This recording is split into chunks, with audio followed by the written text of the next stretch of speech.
पिछले 15-20 वर्षों में विपक्षी पार्टियों द्वारा बिहार में किसी मुद्दे पर इस तरह से व्यापक बंद की का ये एक रेयर उदाहरण है। हालांकि इस तरह का बंद एनआरसी के दौरान भी हुआ था, लेकिन इस बार का जो बंद है, बंद का आयोजन विपक्षी पार्टियों ने चुनाव आयोग के वोटर वेरिफिकेशन के उस तानाशाही फैसले के खिलाफ किया है, जिसमें बड़े पैमाने पर आशंका है कि 4 करोड़ से ज्यादा लोगों के नामों को काटा जाएगा। हालांकि इस बंद का व्यापक असर इस रूप में भी देखा जा रहा है कि चुनाव आयोग हर दिन अपने फैसले में बदलाव ला रहा है। कल चुनाव आयोग ने 2 दिन पहले चुनाव आयोग ने एक विज्ञापन जारी करके कहा था कि आप बिना कागज के भी अपना फॉर्म जमा कर सकते हैं, और उसके बाद उसमें यह भी जोड़ा गया कि उसमें आप आधार नंबर और मोबाइल नंबर दे दें। तो इस तरह के रवैये के बावजूद लोगों में गुस्सा है, बड़े पैमाने पे गुस्सा है, और इसकी वजह यही है कि पूरे बिहार के जिले जिले और प्रखंड कार्यालयों में बिहार में व्यापक बंद का असर देखा गया। जगह जगह पर हजारों की संख्या में वाहन रुके पड़े थे,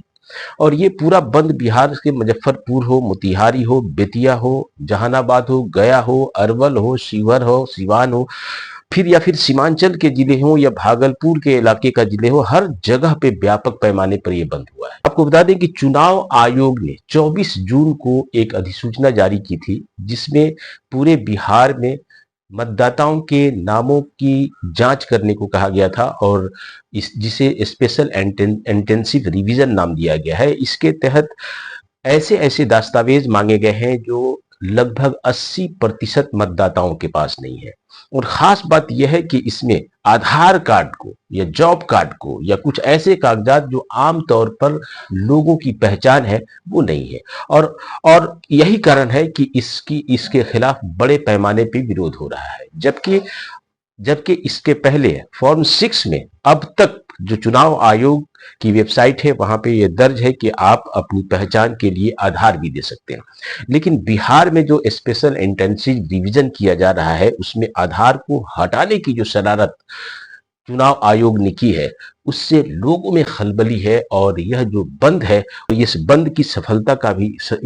सफलता का यह भी एक कारण है। आपको बताएं कि इस मामले में इतना तूल पकड़ लिया है कि कई लोगों ने सुप्रीम कोर्ट और हाई कोर्ट में इसके खिलाफ याचिका दायर की है। एडीआर ने सुप्रीम कोर्ट में याचिका दायर की है, राष्ट्रीय जनता दल ने याचिका दायर की है, और यहाँ पटना में भी हाई कोर्ट में कुछ लोगों ने याचिका दायर की है। और सुप्रीम कोर्ट इस मामले की कल यानी कि 10 तारीख को सुनवाई करेगा, और उसके बाद ये पता चलेगा कि वास्तविक रूप से सरकार का जो पक्ष है या फिर चुनाव आयोग का जो पक्ष है वो क्या है। लेकिन इतना तो तय है कि चुनाव आयोग के इस तानाशाही फरमान से पूरे बिहार में अफरा तफरी मची हुई है, और जनता ये साफ साफ समझ रही है कि ये फरमान नरेंद्र मोदी का है, न कि चुनाव आयोग का। आप कैसे देखें कि संस्थाओं पर भारतीय जनता पार्टी ने कब्जा कर रखा है, और उसी का नतीजा है कि चुनाव आयोग संघ और बीजेपी के एजेंडे को लागू करना चाहता है, और अत्यंत पिछड़े वर्गों को, दलितों को, अनुसूचित जातियों को और अल्पसंख्यकों को उनके मताधिकार से ही न सिर्फ वंचित करना चाहता है, बल्कि उनकी नागरिकता को भी खतरे में डालने की कोशिश है। और आज का जो बंद है, इसी सिलसिले में किया गया था, और इस बंद का व्यापक असर दिख रहा है।